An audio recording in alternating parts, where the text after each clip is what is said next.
Welcome to my channel zip story. दोस्तों, निशा और पूजा दोनों सुतेली बहनें थीं।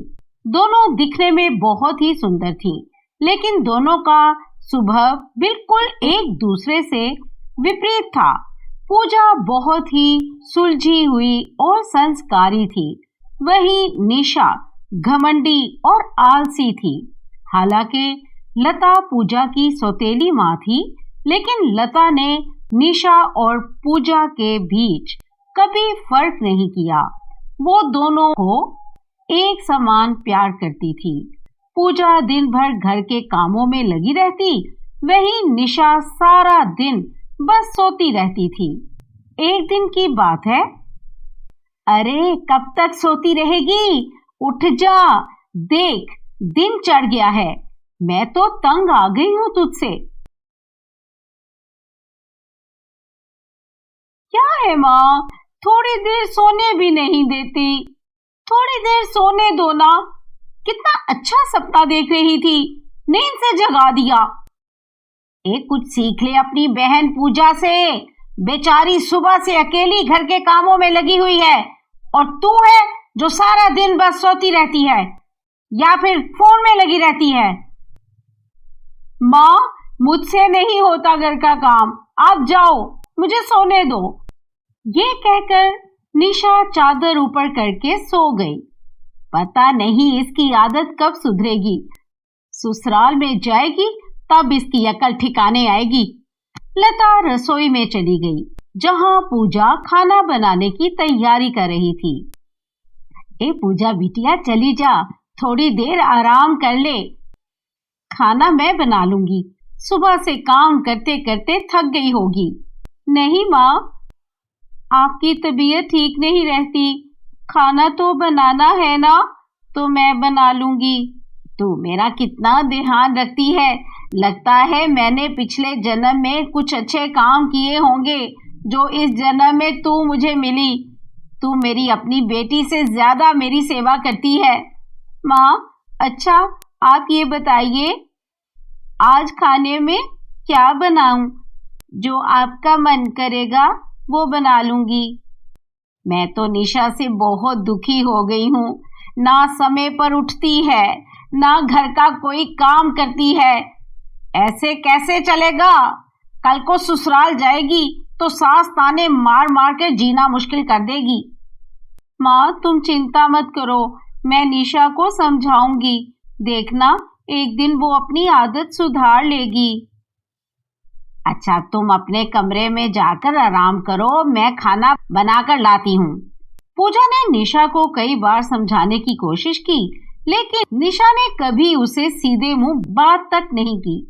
ऐसे ही एक दिन निशा ने बोला, तू कौन होती है मुझे समझाने वाली?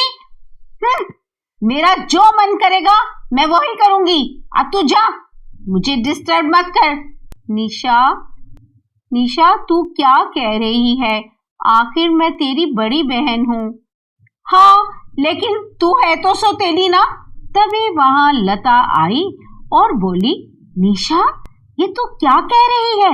माफी मांग अपनी बड़ी बहन से। मैं कोई माफी नहीं मांगूंगी माँ। आप सुबह शाम मेरे पीछे क्यों पड़ी रहती हो? ऐसा लगता है पूजा नहीं, मैं तेरी सौतेली बेटी हूँ। बस बहुत हो गया। ज्यादा प्यार मिलने से तू बहुत बिगड़ गई है। पर अब नहीं, अब कल से तू रसोई संभालेगी, समझी? नहीं तो तेरा बाहर घूमना फिरना, फोन चलाना सब बंद। अगली सुबह पूजा बर्तन धो रही थी, तभी निशा वहां आई और मुंह बनाते हुए बोली, मेरी माँ हिटलर से कम नहीं है। काम तो मुझे करना ही पड़ेगा, नहीं तो माँ घर से बाहर नहीं निकलने देगी। आज मुझे अपनी सहेलियों के साथ सिनेमा जाना है। ये कहकर निशा सब्जी काटने लगी।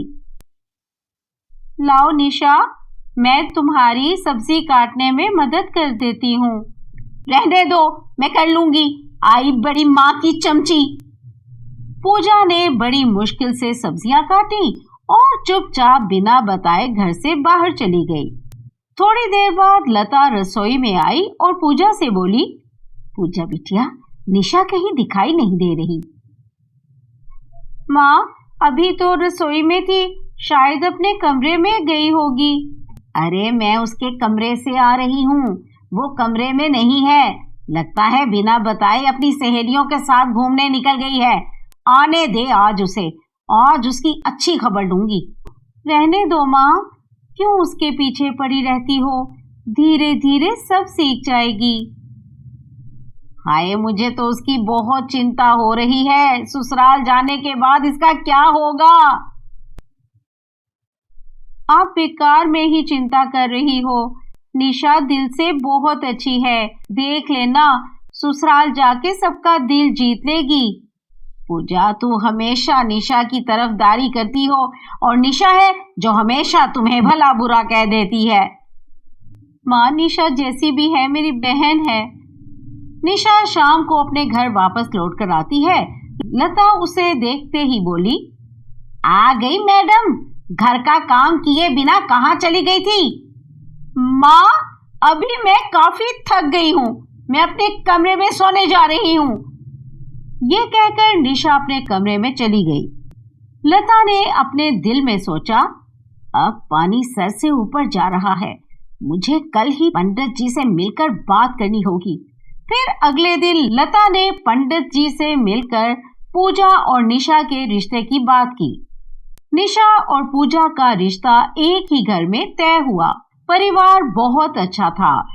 पैसे वाले होने के साथ साथ वो बहुत संस्कारी भी थे।